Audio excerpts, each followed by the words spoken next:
everybody. Hey there. Hi guys, my name is Mark Mazzol. My name is Victor Costello. My name is Christelle. Pedro Oriana. My name is Carita Tinker. My name is Eric Cardozo. It's me, Miss Alexa. I'm Linda. Hi everyone, I'm Sam and I'm a library assistant. I'm a children's librarian. My name is Maria and I'm a library assistant. I'm a library assistant. I am a library assistant. I'm a part-time librarian. And I'm a part-time librarian. And I'm the adult services librarian.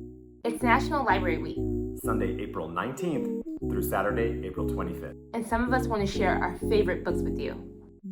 I'm here to talk to you today about my favorite book, which is Catcher in the Rye by J.D. Salinger. The reason why I related to this book so much was I read it back in high school. One of my favorite quotes actually goes like this: "What I have to do, I have to catch everybody if they start to go over the cliff. That's all I do all day. I just be a catcher in the rye and all." And the reason why I love that quote so much is because it talks about his fear of losing his childhood.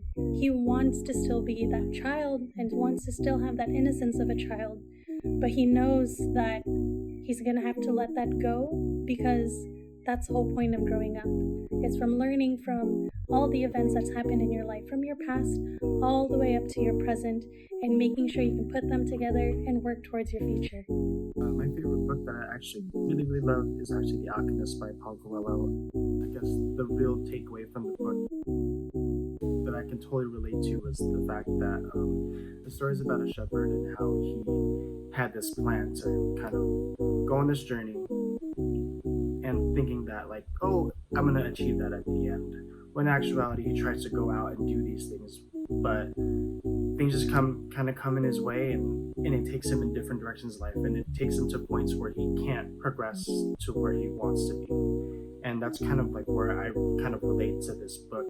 At the time when I read it, I was kind of like adjusting to life and kind of like figuring out where I wanted to be. And I was reading this book kind of helped me figure out like where I wanted to go with my life. And so that's why it kind of remained relevant to me up to this day. I remember when I was in fourth grade, our fourth grade teacher read us this book called The Witches by Roald Dahl, and I remember the way that she read the story. It just really made me love to read and want to read more. And I remember asking my mom to go to the store so I could buy a copy of the book. She would bring the characters to life, and that book is considered like a dark fantasy story, but she made it so funny the way that she would read out the characters and give them sort of life. It was almost haunting, but at the same time, it had a lot of comedic elements in the story that made it fun to listen to. And not so tough, but also the characters, the protagonists, you're rooting for them the whole time. And I think Roald Dahl does a really good job at making the characters, the protagonists more specifically, relatable, and I just love that story.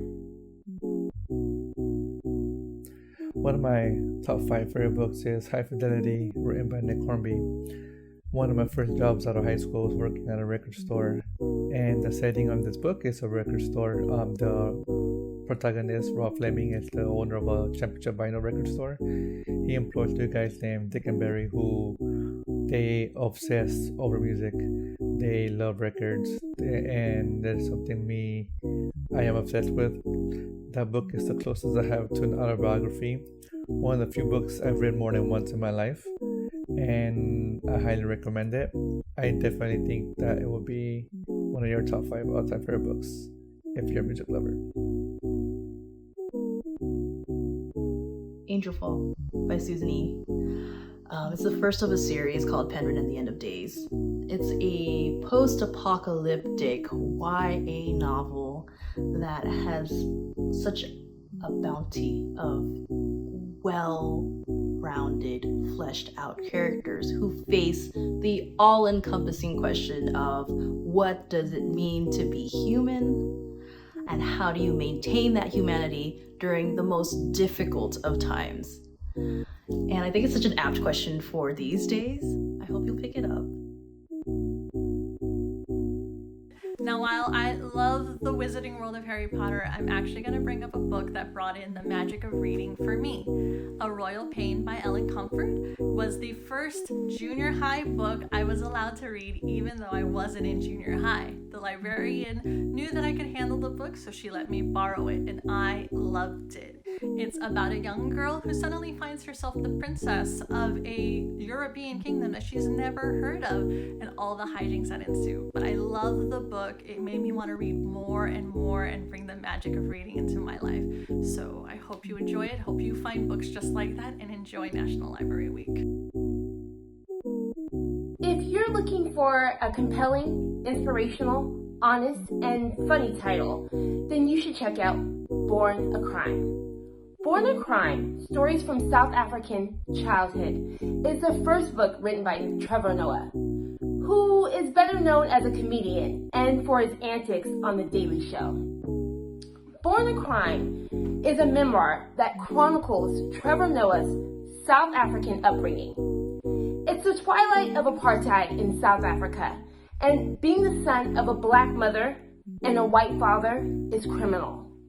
Trevor Noah was evidence of his criminality and literally born a crime. Follow his amazing journey from his childhood and adolescence with reflections on the history of South Africa, the culture, and the people. So instead of reading that Nora Roberts book or James Patterson, pick up Born a Crime by Trevor Noah. Hello, we're going to talk about our favorite childhood book, The Pokey Little Puppy. It's a little golden book, and it was one of my favorites as a kid because my mom used to read it to me and my brother. And it's about dogs and puppies and everything really great, and the illustrations in here are really cute. Just a really good book, so I highly recommend. Thank you. My favorite book to read is Harry Potter. The book is a series of fantasy novels written by British author J.K. Rowling. The novel chronicles the lives of a young wizard Harry Potter and his friends. They struggle against Lord Voldemort, a bad wizard who wanted to become immortal and take over the wizard governing body known as the Ministry of Magic, and all wizards to be his slave. The concept of this story is a struggle between a good and a bad behavior. I'm enjoying to read this book that most children also enjoy. There are plenty of books in this library to read. What is your favorite books? It is National Library Week. Please support your library. Do not forget to read. Today I'm going to talk about the book Tuesdays with Morrie by Mitch Albom. Today I wanted to share one of the most impactful books I've read called Tuesdays with Morrie by Mitch Albom. The story is about a sports reporter who is busy living his life and finds out that one of his old professors is actually dying from Lou Gehrig's disease, ALS. And he decides that he is going to fulfill his promise he had made to his old professor in college that he would come and visit him.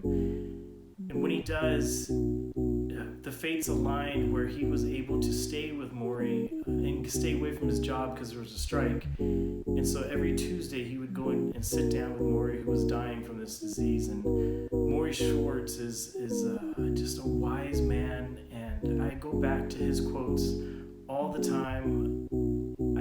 I love this book. This book was very impactful to me because it helped demonstrate the strength and benefits of positive thinking.